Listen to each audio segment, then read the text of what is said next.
scary stuff. Very scary. Oh, look how scary. Oh, very scary tank.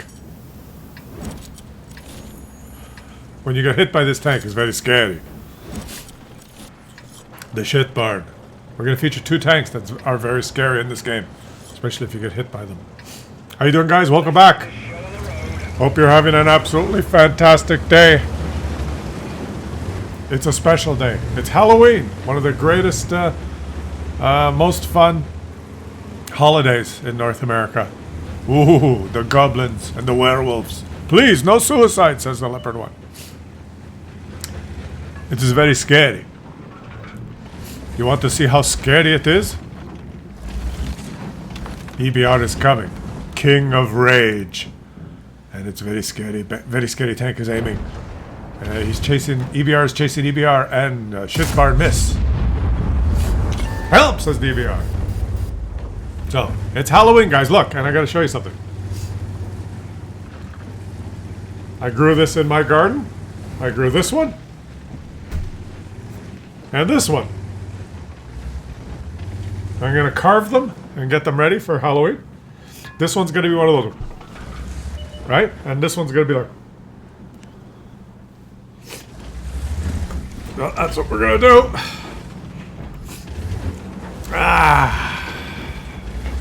You guys have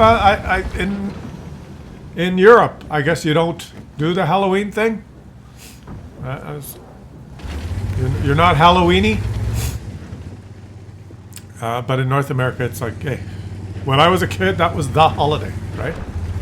You get to go outside and go door to door, and people give you candy, and then you eat all the candy, and then you stay up really late.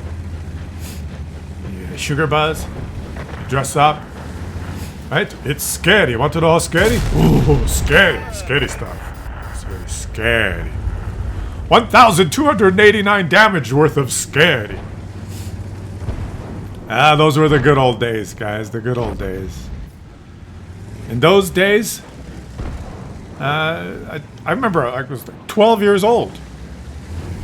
And you'd go out for Halloween. It was scary. You want to know how scary? Let's see how scary.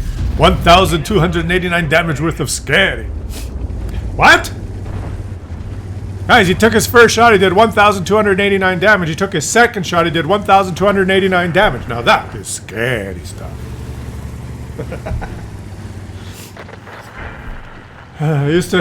Parents would say, get out of here, go trick or treat. Right? And you'd go out and be out all night. Parents wouldn't come with you, like hold your hand. Hey, because you know how scary that is? You want to, what? How scary is it? Is if your parents come out, it's so scary, it is. 2,000 damage worth of scary. Yeah, nowadays, like all the parents are walking with their children, and the parents stand on the sidewalk and they go up and say trick or treat, and the kid's scared, and he goes up and he says trick or treat, and you give him a candy, and then when he gets back, the parents check it. Oh no, this one has too much gluten, and they take it out, and the kid starts crying. No, you can't have that one.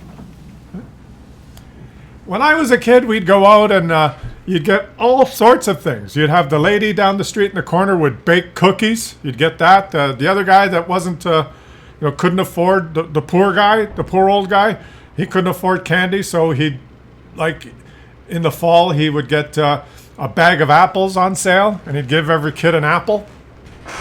And you'd eat the apple, it was very scary you miss. There was one family where we lived in a poor neighborhood, right? We lived in the other side of the tracks in Toronto. And one family, they gave every kid a hard-boiled egg. Because I think they had chickens. So they just had like 40, 50 eggs, and they'd boil them up, and they were still warm. Can you imagine that these days? Right? You give a kid a hard-boiled egg, when they come and go knock on the door and say trick or treat, and their parents are standing there, and you give them a hard-boiled egg, they call the cops. It was a different time. How scary was it? Oh, it was 862. damage worth of scary. And we used to go out and trick or treat from after supper.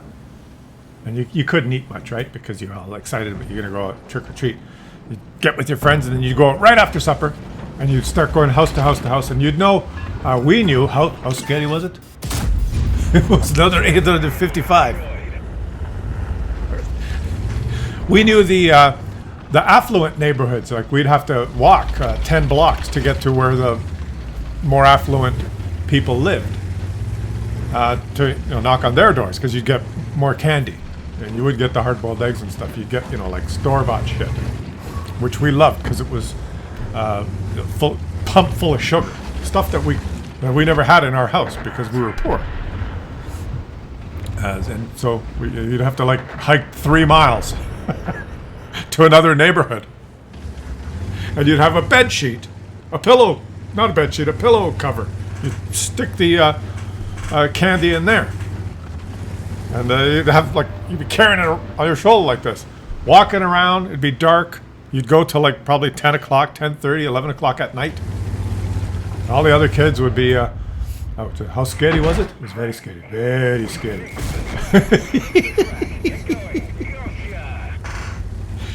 Yeah, you'd be out till who knows when. Usually when I went trick-or-treating, I was with my friend Dave, and on Halloween night, we'd set up a tent, either in his backyard or my backyard, and we'd tell our parents, we're not coming home. We're going, we're going to be out, we're going to get candy, and we're going to eat candy.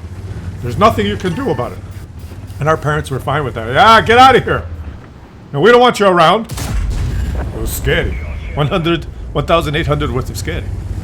They were fine with it. Ah, we got the house to ourselves. Finally, he's out of here. And we'd go collecting candy and stuff, and then we'd go to the tent in one of our backyards, and we'd eat a shit ton of candy till we were we up till 3 o'clock in the morning with sugar buzz, laughing and doing what kids. It was 12 when we were doing that.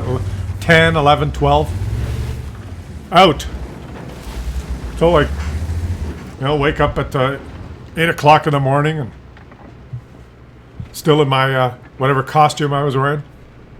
Wander home. Hi, Ma. Oh, hi. Oh, you're back. It's very scary. That's how it was.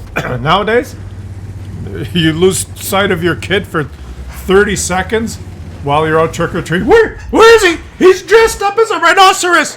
I can't see him. Oh, call the police.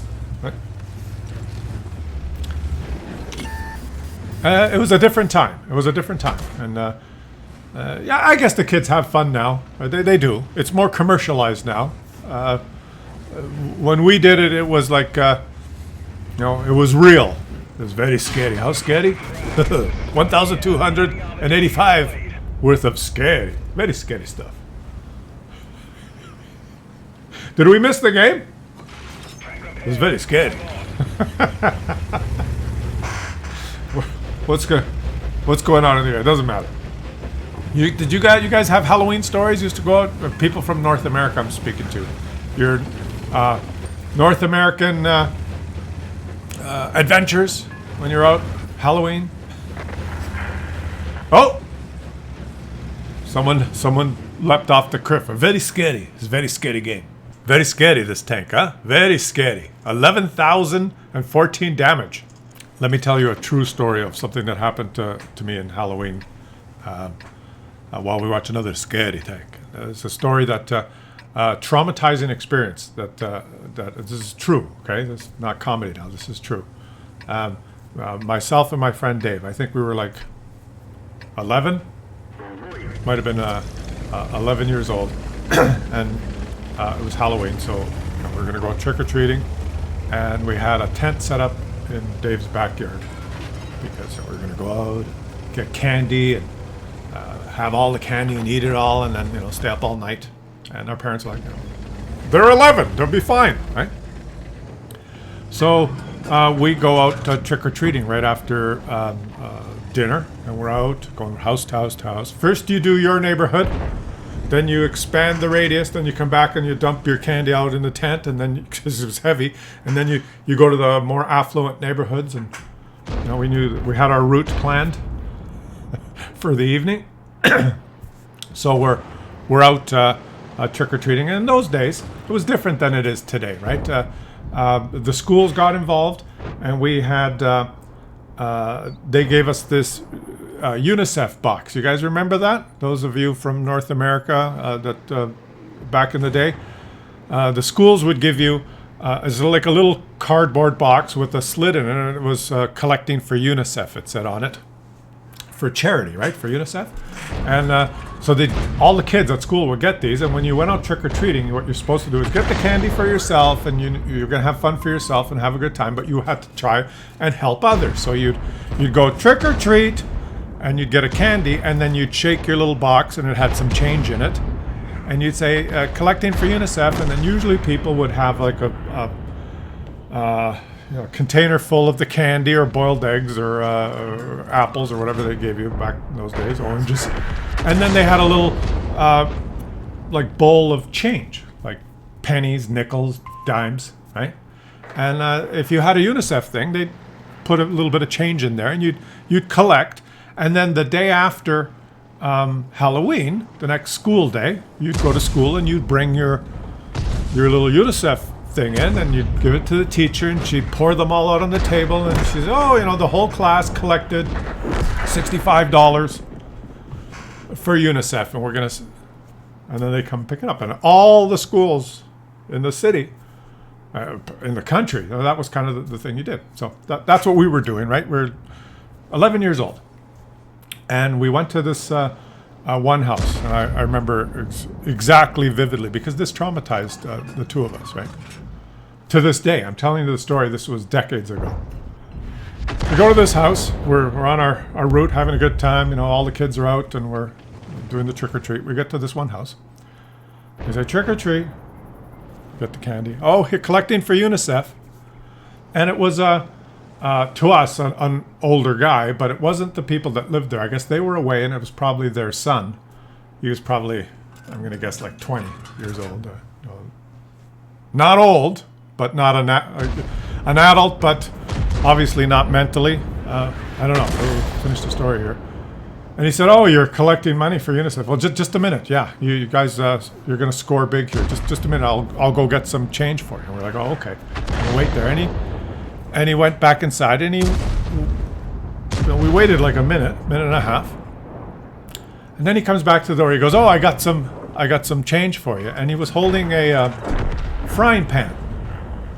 Now, this happened so fast, we didn't really know what was going on, right? He comes to the door with the frying pan. He goes, okay, here's some money. And he's jiggling like this. And he throws the contents onto the driveway. There you go. There's your money for UNICEF.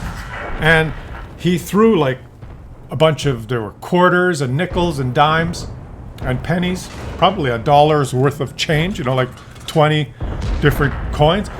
They all land on the driveway, clink, clink, the sound that money makes when it lands on the ground. And we're like 11 years old. Yeah, oh, thanks. And we're running to the driveway, picking up all the stuff, right? It's me and my buddy Dave, I'm going to get more than you. And we're on our knees on the driveway, picking up the coins that he threw on the driveway. And very quickly picking up like 3 or 4,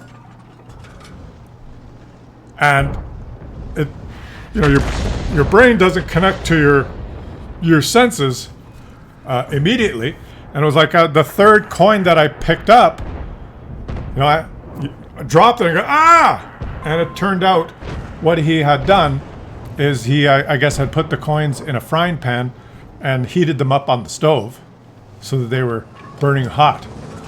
And he threw them onto the ground, and we went and picked them up and burnt these fingers.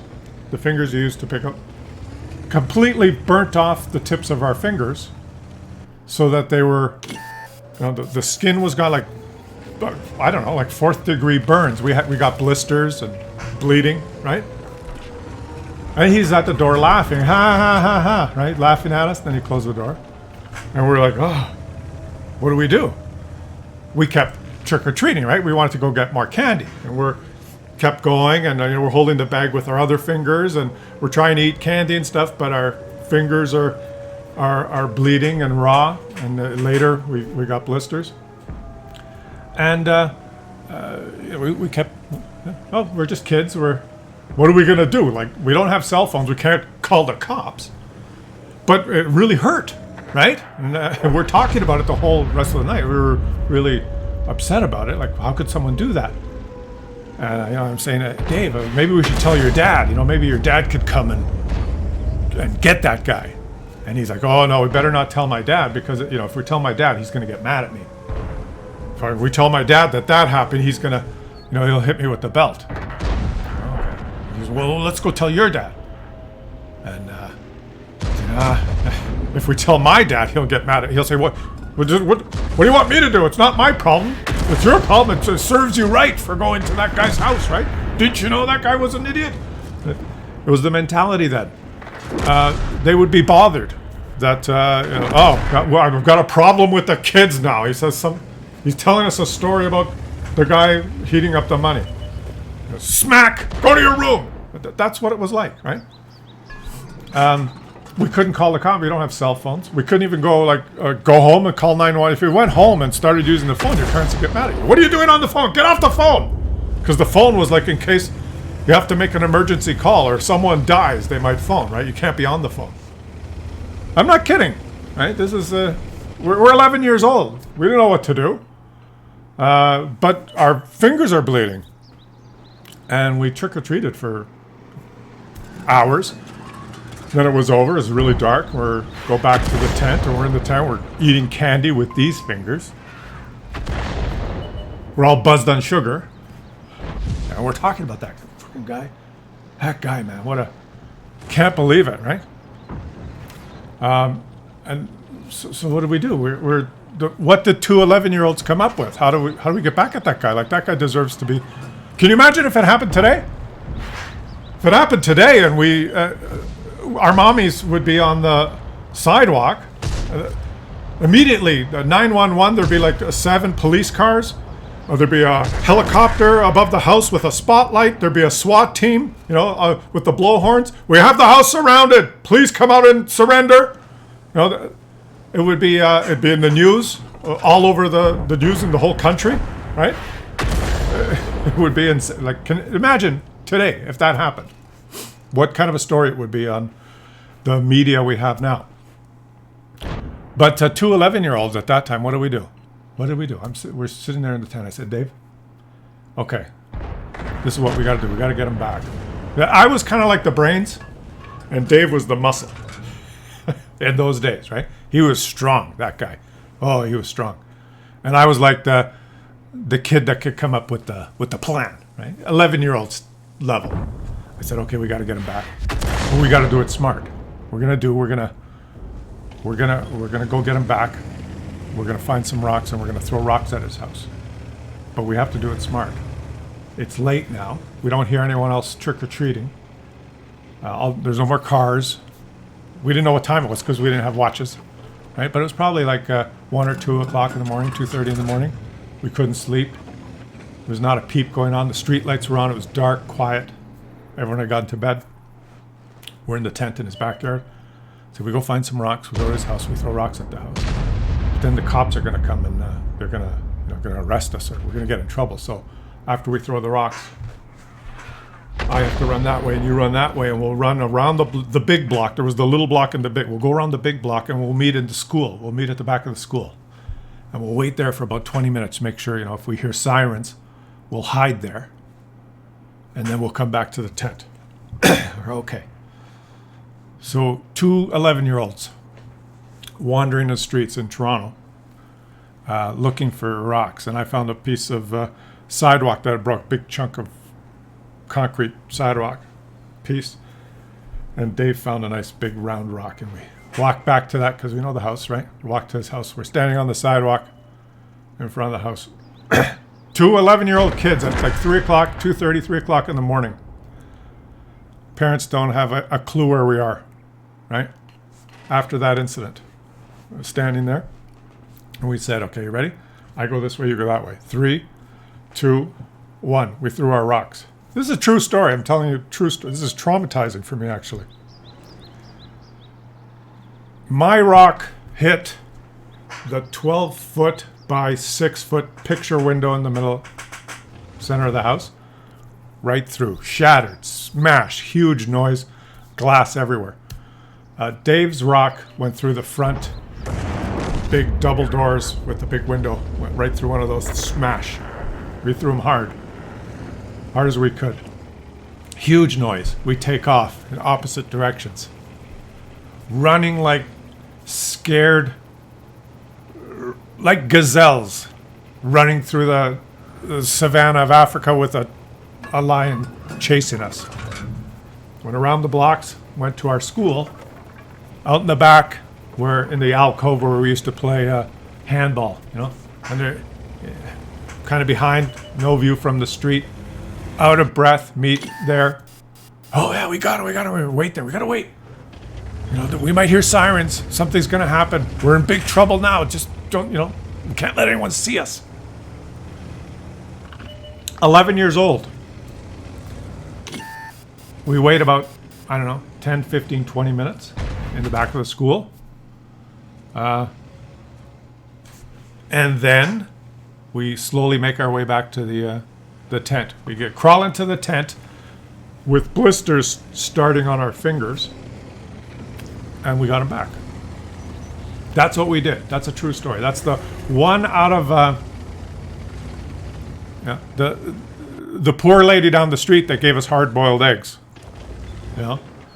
Going because she couldn't afford to buy candy.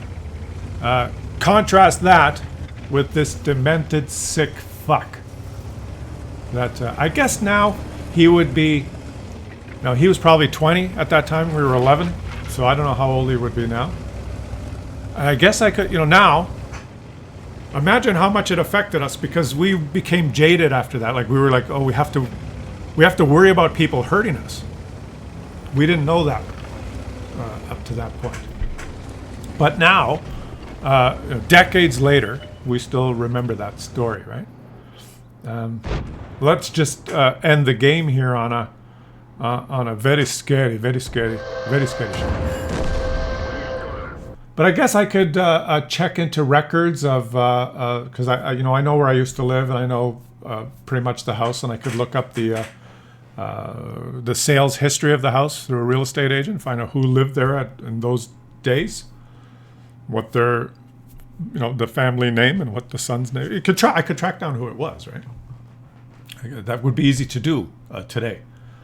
But I guess what I could say that is if Dave or I ever encountered that person face to face, at the supermarket or on the street or whatever, now whatever decades later, it would probably be an incident that would not go very well, and either Dave or myself would end up in jail, and that guy would probably end up in the hospital after the encounter had played its way through. The amount of anger, and that is one person that should wish that they never ever encounter us again. I'll tell you, leave it at that. But so the commentary went sideways. It went from happy Halloween, happy Halloween, everyone.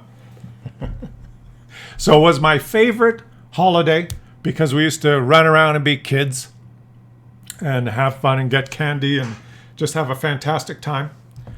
And at the same time, it's the one holiday that traumatized us into learning that there is evil, and there are evil people out there. Dave and I both learned that. This is one of our steps of learning in our lives that happened on Halloween. And I guess that's why, as time goes on, now, you can't give people apples or oranges because there might be a razor blade in it. And if someone gives you a hard-boiled egg, you phone the cops on them. And the parents take their kids with them, and they go to the house and they check the stuff. And you can make jokes about that, like I did at the beginning of the video. But I can understand that, this is where that's progress, right? That's what we've progressed to.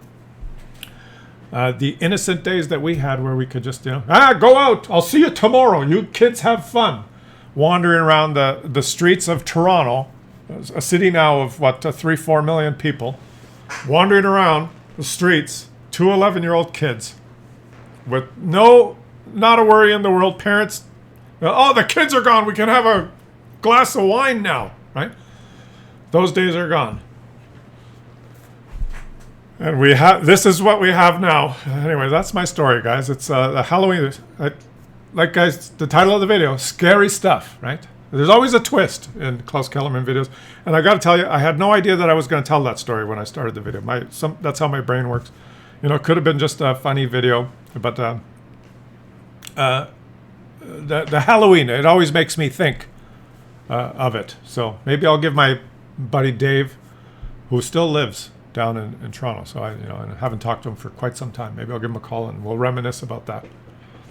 Traumatized him as well. You know, not at the time. Like, you know, you forget about it. You're a kid. You know, whatever. Every time we went by that house, you know, there's always a rock or something that hit that house. Mysteriously, that house was vandalized many times after that incident. No, it's uncanny how that house constantly had to undergo repairs. And it jaded us and made us it made us bad kids. And we became bad, I guess, because, you know, we wanted revenge, and so then we, instead of focusing on, you know, laughing and having candy, we were focused on how we're going to get that prick back. That's what something like that does. Anyways, guys, okay, I've gone on enough. I hope you enjoyed. This is the No BS channel, where sometimes we discuss life experiences, and leave some comments in the comment section. Let me know what your stories are, okay? And I read your comments, and I'll reply or give you little hearts. But I hope you guys and your families and kids have a fantastic Halloween, and I hope it's safe for your kids, okay? And I'll catch you guys on the next one.